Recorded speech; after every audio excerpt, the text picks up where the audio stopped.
মমতা ব্যানার্জি ঘোষণার পর মাথাভাঙ্গা কলেজের সামনে আরজি করে ঘটনায় দোষীদের ফাঁসির দাবিতে বিক্ষোভ কর্মসূচি পালন করল তৃণমূল ছাত্র পরিষদ। এদিন বিক্ষোভকারীরা দাবি তোলেন সিবিআই দ্রুত দোষীদের শনাক্ত করে ফাঁসি দেওয়ার ব্যবস্থা করুক। প্রসঙ্গত আরজি করে ঘটনার পথে নেমে ছাত্র পরিষদকে আন্দোলন করার বার্তা দিয়েছিলেন তৃণমূল নেত্রী তথা মুখ্যমন্ত্রী মমতা বন্দ্যোপাধ্যায়। এরপরেই আজ কলেজের সামনে আন্দোলনে সামিল হয় মাথাভাঙ্গা কলেজের ছাত্রছাত্রীরা। ঘটনা তার পরিপ্রেক্ষিতে এখনো পর্যন্ত সিবিআই কোনো স্টেপ গ্রহণ করেনি। সিবিআই কোনো কী করছে সেটা আমরা জানি না। তার বিরুদ্ধে তার প্রতিবাদে আজকে আবার আমরা ছাত্রছাত্রী মাথাভাঙ্গা কলেজ তৃণমূল ছাত্রছাত্রী সংসদের পক্ষ থেকে আজকে আবার আমরা বিক্ষোভ মিছিল করলাম। মেন দাবি দোষীদের অবিলম্বে শাস্তি দেওয়া হোক। এখনও পর্যন্ত কোনো কিছু গ্রহণ করছে না সিবিআই।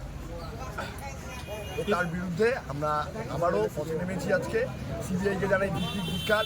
অবিলম্বে আমরা দোষীদের ফাঁসির দাবিতে আমাদের আন্দোলন যতক্ষণ না পর্যন্ত সিবিআই ফাঁসি দিচ্ছে বা কোনো শাস্তি দিচ্ছে ততক্ষণ পর্যন্ত আমাদের তৃণমূল ছাত্রছাত্রী সংসদের আন্দোলন করছি। আমার নাম সুরজ আলী।